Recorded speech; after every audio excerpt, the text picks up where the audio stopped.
and thanks for staying with us. The Controller General of Nigerian Customs Service has continued to fine-tune the operation of Nigerian Customs Service alongside with customs transformation in the country. Also on customs reports, more seizures and revenue made by various commands in the country. Plus, more reports. I am Igisemeti. Stay tuned.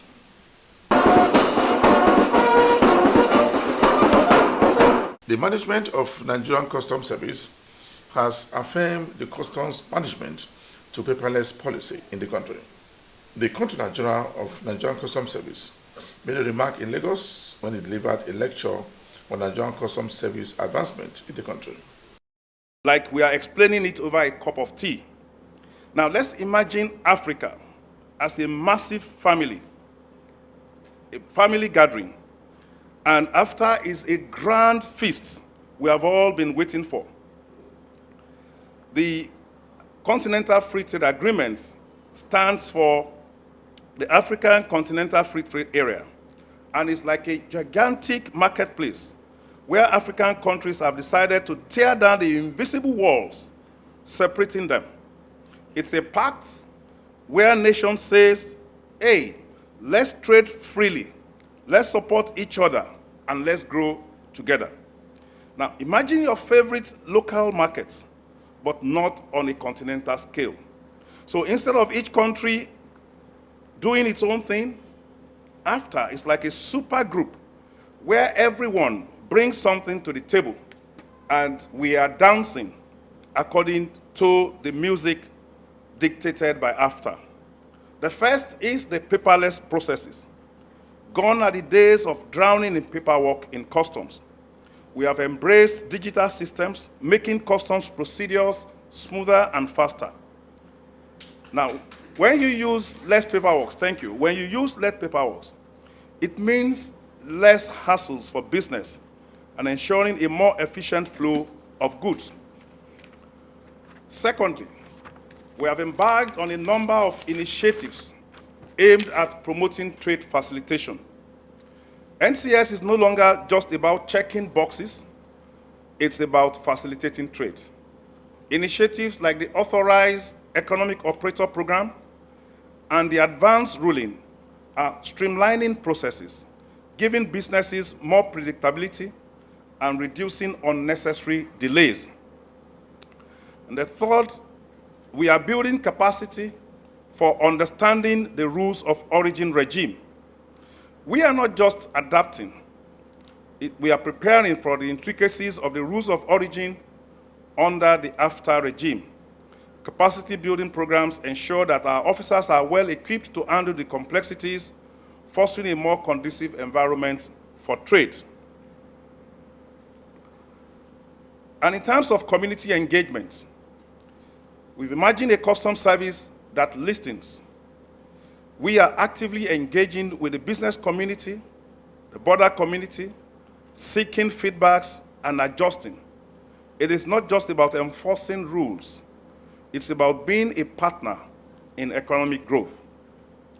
And when we check Articles 7 and 8 of the AfTA documents, when we look at the progressive elimination of import duties, these are some of the objectives of AfTA, and these are some of the things we want to achieve by bringing in some of the reforms that I've mentioned. All of this sounds rosy, but we could have some hurdles, we could have some challenges. A number of things can go wrong, starting from our bumpy road of infrastructure. When we look at the potholes on our road, we appreciate the infrastructure challenge. From power outages to uneven roads, our infrastructure needs a tune-up. It's not just about convenience. It is a roadblock. It constitutes a roadblock to efficient business operations. But we know that the current administration of President Ahmed Tinubu has clearly identified the upgrade of infrastructure around the border and the port area in his policy trust documents, and we look eagerly towards those implementation. Secondly, we could have these problems of dancing with corruption as a major challenge.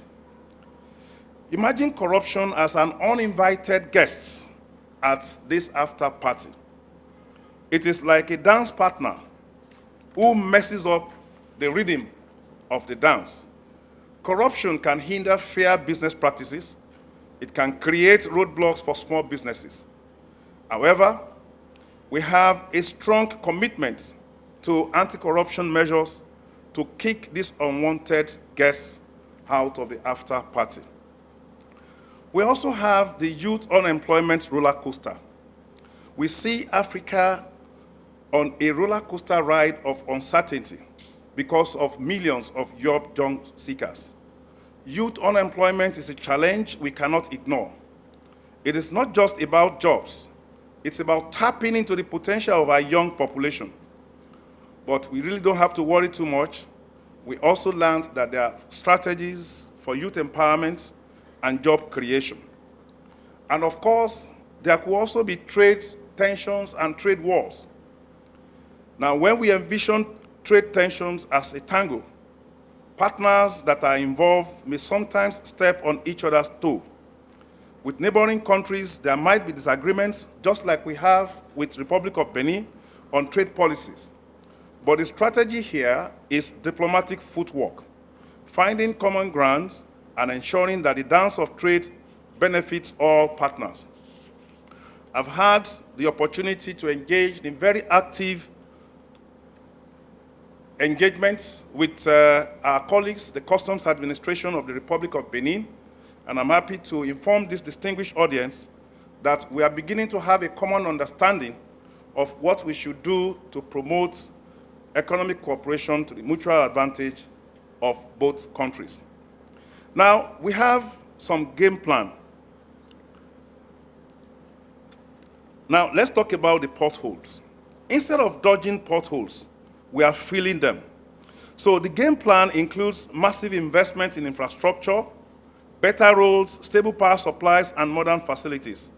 So this will not just be about smoothing our journey, but it will be laying foundation for businesses to thrive. Corruption-busting dance moves, youth empowerment, and diplomatic fireworks. So we acknowledge all these challenges, and as we acknowledge them, we will celebrate the strategies that form our game plan. It's a playbook that is designed for resilience, adaptability, and collective effort to overcome obstacles on the road to economic success. The Nigerian Customs Service will continue to work with Nigerian Navy to further maintain customs vessels on the high sea. The Customs Forces and Nigerian Customs Service will continue to maintain strong anti-smuggling presence in Nigerian territorial waters all over the country.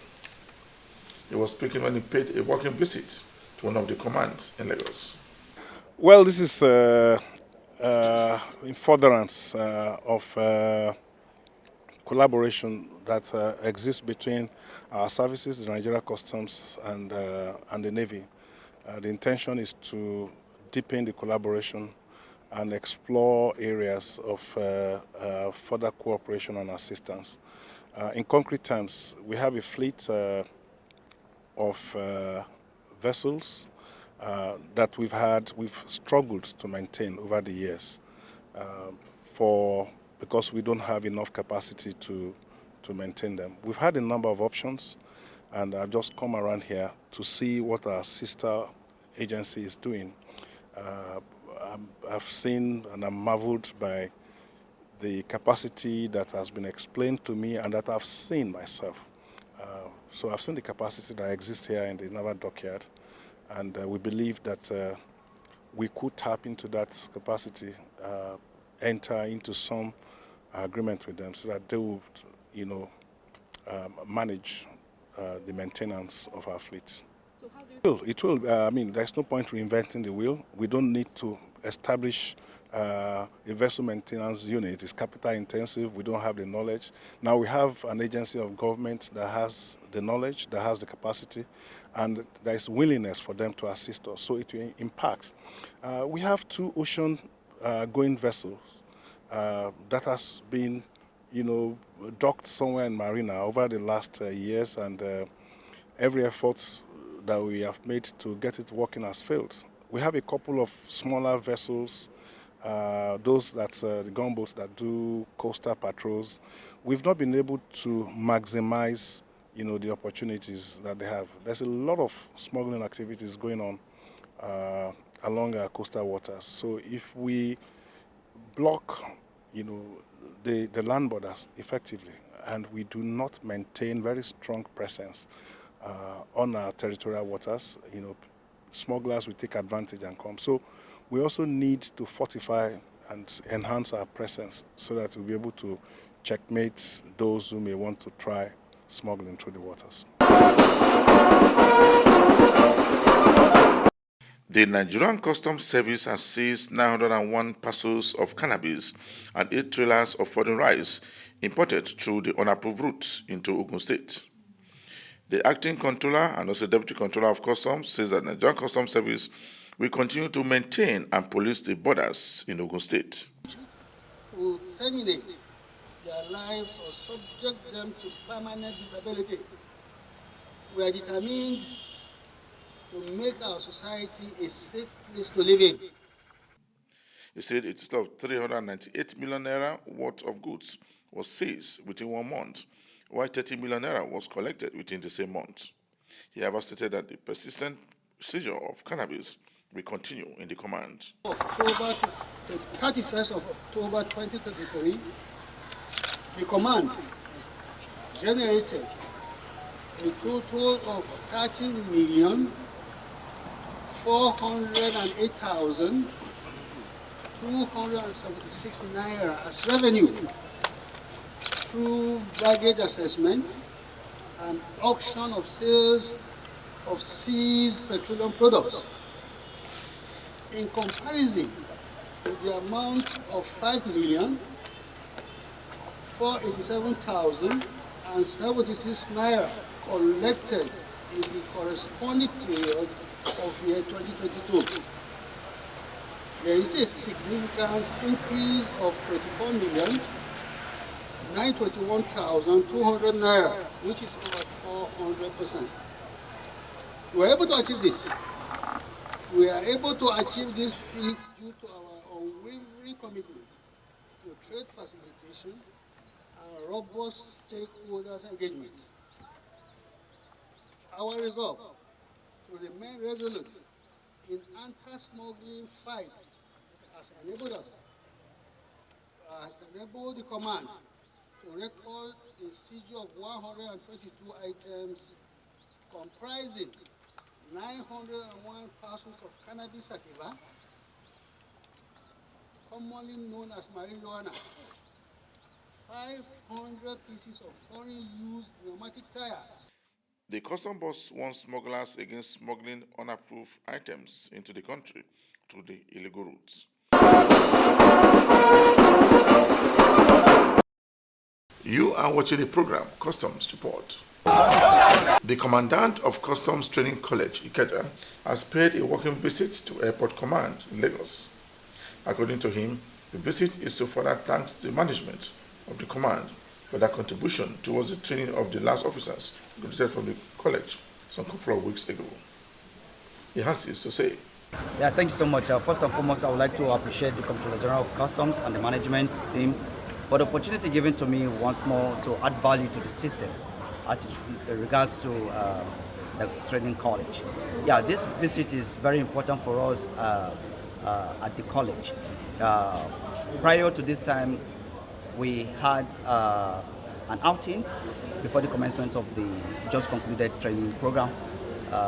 We solicited for collaboration, synergy, and technical support from senior colleagues who are various area controllers domiciled here in Zone A. And they gave us massive support. There were a lot of collaboration, particularly the international airport. They obliged us the opportunity to bring our cadets to have on-the-spot practical exercises during their training. And aside from that, we had some technical support also that added value to the successes that we experienced at the college. So this visit actually is a continuation of that collaboration.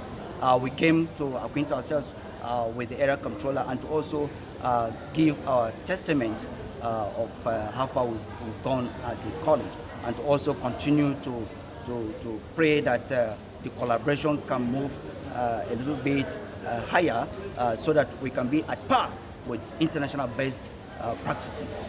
Sir, in there you spoke so much about the refresher course for officers of the Nigerian Customs. Would you actually be asked about as regards to refresher course? No, refresher course is very key, it's very germane, it's a focal point for progression. We're going to revive. Before now, over a decade, there hasn't been refresher courses at the college. The college is a facility where knowledge can be shared, knowledge can be gained. So there's need for us to bring in our serving officers. This time around, not cadets, but serving officers. There's need for us. The global scene is evolving. New trends, new standard practices are coming on board. So there's need also to bring our serving officers at par with World Customs Organization standards, so that we can use that to actualize the Nigerian Customs mandate as custom officers. Why the controller in charge of airport command has this to say on the training school and other issues? I think he will be given more challenges in the not too distant future to be able to prove his mettle again, to display his worth like he has done in the training college. Your innovations are resounding. And to me, I'm borrowing a big leaf from you. I'm going to be able to, I'm motivated, so to say, to make an impact in as far as customs is concerned. The little time that I have spent here, I have been able to change the face of this office. You can see how beautiful it is. I am sorry to blow my little trumpet. It's not blowing, it's speaking for itself. Yes. It's speaking for itself. And the revenue board is there. Of course. To me is the biggest thing that I have done, because it showcases the revenue that we've collected so far. And the discipline in the hall. Yes, the discipline. Very important. Yeah, it's very important, and I think I'll be able to make bigger impacts in this command and in every other place that I found myself to serve the department. So the commandant and his team, you're always welcome to this command. At any point in time, knock on our door and we'll happily embrace you. So you're welcome. The Federal Operations Zone A has continued to smash and arrest smugglers that specialize in bringing in consignment into the country without the approval by the federal government. The unit also warns smugglers against bringing into the country contraband that are not approved by government and without proper documentation as approved from government. It speaks more on the number of issues regarding smuggling of some consignment into the country. Smuggled during the Yuletide period.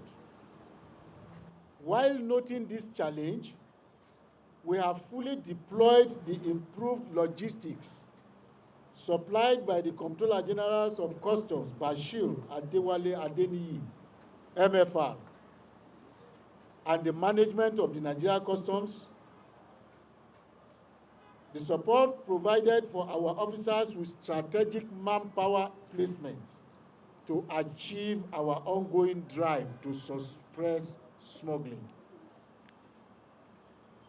Our reviewed strategies have been playing off as reflected in decisions recently made by the Federal Operations Unit Zone A for the month of October 2023.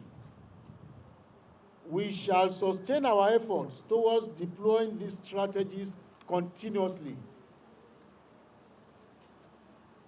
Before reeling out the list of seizures, which amounts to 1,241,777,700 in duty paid value, that is DPV, I want to state that this unit of the service Under my watch, we make the remaining part of 2023 and beyond tough for smugglers in the interest of our country.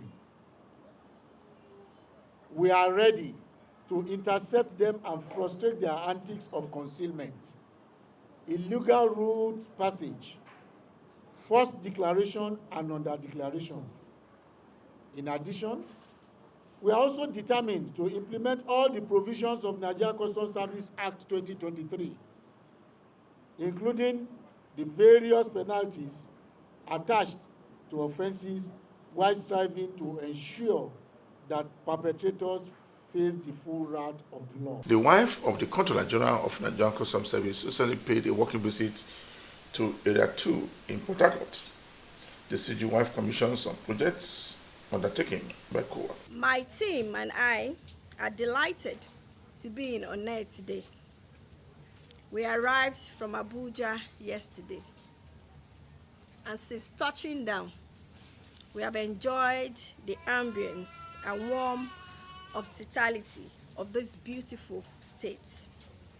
I want to specifically commend the Custom Area Controller for his dedication to duty and for the support he has given to COA at Onne. Thank you very much, sir. I also commend the chairperson and other officers of COA, Port Harcourt Area 2 Command, Onne chapter, for their commitment, diligence, and dedication to the objectives of our noble association. I'm happy with all the programs and projects that you have undertaken. These programs are in line with the objectives of COA and in sync with our effort to reposition our noble association to fulfill its objectives. I'd like to use this opportunity to also thank my husband, the Controller General of Customs, Mr. Bashir Adewale Adeniyi, MFR, for his sterling leadership qualities, for his immense support for COA. I'm assured you will be happy to know that the Controller General of Customs has given us a befitting national secretariat in Abuja. He has also promised to support our quest to establish the COA Nursery and Primary School to provide qualitative and affordable education for our children. Before the end of this month, we intend to take our rebranding and repositioning efforts a step further by formally relaunching COA and performing the investiture of our new patrons and patronesses. We will need the support of the area controller and other stakeholders to ensure the success of the relaunch and to implement our various programs. The existing projects and the ones that have been invited to commission today are important to the welfare of the families of customs officers in Onne. I therefore urge you to ensure that the facilities, including the COA office, canteens, talk shops, salons for both men and women, and others are well managed and maintained. Finally, I'd like to encourage all officers from the rank of ASC2 to allow their wives join COA. We cannot overemphasize this. Please allow your wives to participate in the activities of the association. They have a lot to gain by joining COA. Just before I round up this week edition of the program Customs Report, we brought you a report where just what millions of naira was intercepted by some various commands in the country. For me, it is Etienne. Thanks for watching.